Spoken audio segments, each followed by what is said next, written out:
વેરાવળ પાટણ સંયુક્ત નગરપાલિકા જન્મ મરણ નોંધણી કચેરીની ઉત્તમ કામગીરી ફક્ત 15 મિનિટમાં મળી જશે. તારીખ 1/9/2018 પછી જન્મેલ બાળકોનું જન્મ પ્રમાણપત્ર.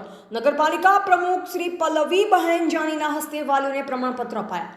વેરાવળ પાટણ સંયુક્ત નગરપાલિકા દ્વારા વેરાવળ શહેર તથા આસપાસના ગ્રામ્ય વિસ્તારમાં જે બાળકોના જન્મ તારીખ 1/9/2018 પછી થયા હોય તેવા બાળકોના જન્મનો દાખલો ફક્ત 15 મિનિટમાં મળી રહે તે પ્રકારની સુવિધા શરૂ કરવામાં આવી છે. કર્મચારીઓની ઉત્તમ પ્રકારની કામગીરી અને સુવિધાથી અરજદારોને સમયની પણ બચત થશે. વેરાવળ પાટણ સંયુક્ત નગરપાલિકા જન્મ મરણ નોંધણી કચેરી દ્વારા ફક્ત 15 મિનિટમાં જ જન્મ પ્રમાણપત્ર કાઢી આપીને પ્રમુખ શ્રી પલ્લવીબહેન જાનીના હસ્તે વાલીઓને પ્રમાણપત્ર આપવામાં આવ્યા. આ ઉપક્રમે સબબ વેરાવળ પાટણ સંયુક્ત નગરપાલિકા જન્મ મરણ નોંધણી કચેરીના સબ રજિસ્ટ્રાર શ્રી જીતેન્દ્ર વાળાએ જણાવ્યું કે તારીખ 1/9/2018 પછી જે બાળકોનો જન્મ થયો હોય તેવા બાળકના જન્મનું પ્રમાણપત્ર માત્ર 15 મિનિટમાં જ કાઢી આપવામાં આવશે. આ વર્ષની અંદર જન્મ મરણની નોંધણી કચેરી દ્વારા 19,000 જેટલા કુલ પ્રમાણપત્ર ઇસ્યુ કરવામાં આવ્યા છે. તેમજ આરડીની તમામ પ્રકારની અરજીઓનો નિકાલ કરાયો છે. આ કામગીરી સફળતાપૂર્વક પાર પાડવા સબ રજિસ્ટ્રાર શ્રી જીતેન્દ્ર વાળાએ senior clerk Shri Hitesh Pandya, clerk Narendra Chavda, Hirabahen Gohel, Jyotibahen Berdiya, survey operator Girish Gilgirani, Vijay પંડિતની ટીમવર્કને શ્રેય અપાયો.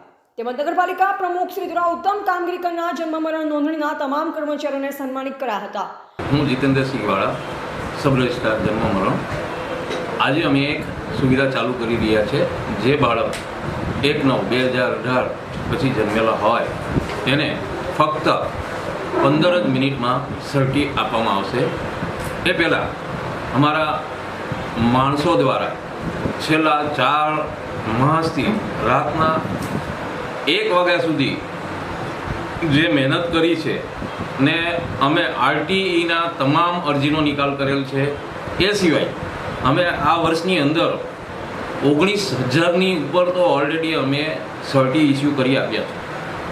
એની અંદર અમને પ્રમુખ શ્રી નવયુવાન ચીફ ઓફિસર પાર્થિવ સાહેબ તથા જે તમામ સભ્યો, પછી શાસક પક્ષના હોય કે વિપક્ષના, બધાએ જ અમને સપોર્ટ કર્યો છે ને એના સપોર્ટથી જ આજે અમે એટલી કામગીરી પૂર્ણ કરી શક્યા છે અને આજે અમે આ રીતે પહોંચ્યા છીએ. નમસ્તે.